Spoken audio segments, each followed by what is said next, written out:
Agora a gente fala sobre a concessão de crédito, né, atrelada a práticas sustentáveis, que já não é mais apenas uma tendência, é uma realidade. O Plano Safra 2023-2024, por exemplo, anunciado aí na semana passada, veio com incentivos ao fortalecimento dos sistemas de produção ambientalmente sustentáveis.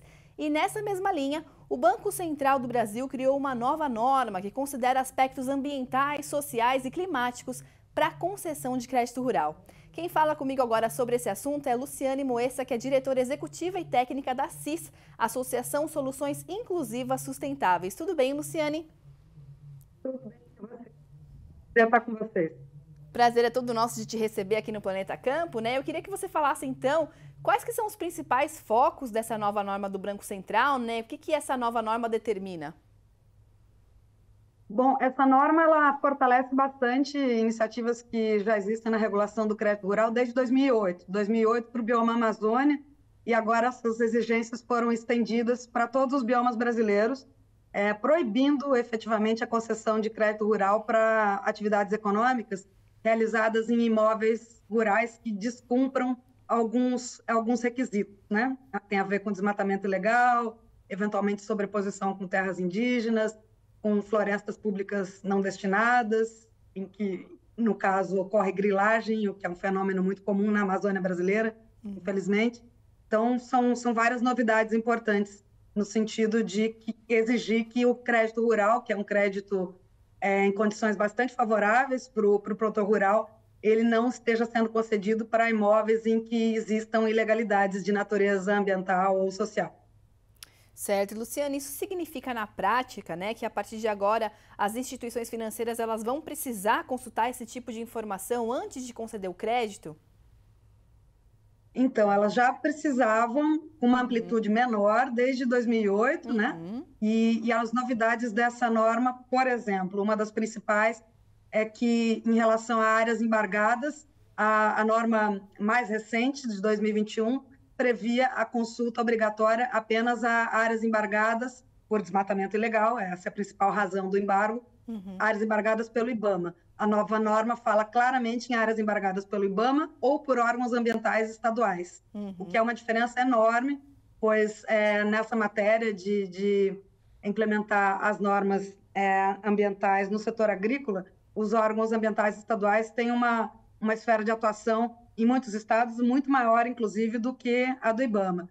Então, o impacto prático dessa exigência é gigantesco. A outra exigência nova é que o imóvel não pode coincidir, não pode ter sua área coincidente com florestas públicas não destinadas.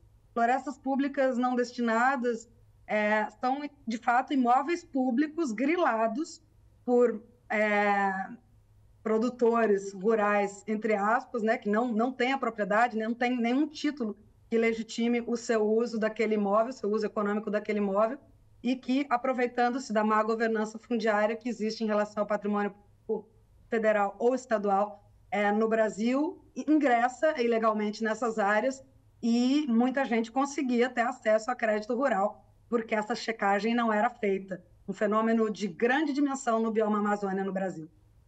Essas são algumas das principais novidades trazidas pela norma. Inclusive, as florestas públicas, elas acabam sendo um grande problema de fiscalização, né? É importante que elas sejam aí cada vez mais, que elas sejam instituídas um dono, né? Para esses locais, para que a fiscalização seja cada vez mais efetiva. Uma outra coisa importante... Que elas sejam... Exato. Uma outra coisa importante para a gente falar é que algumas regras elas já passam a valer agora em julho, mas outras terão um certo prazo de adaptação. Eu queria que você falasse um pouquinho como é que isso vai funcionar. Depende da regra, né?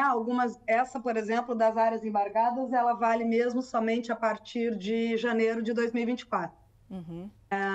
E outras, elas valem pouco antes. O prazo maior que existe é janeiro de 2024. Legal, interessante. Luciano, uma outra coisa que eu queria te perguntar também é qual que é o real potencial, né, dessas novas regras de coibir ilegalidades? Vocês têm essa dimensão?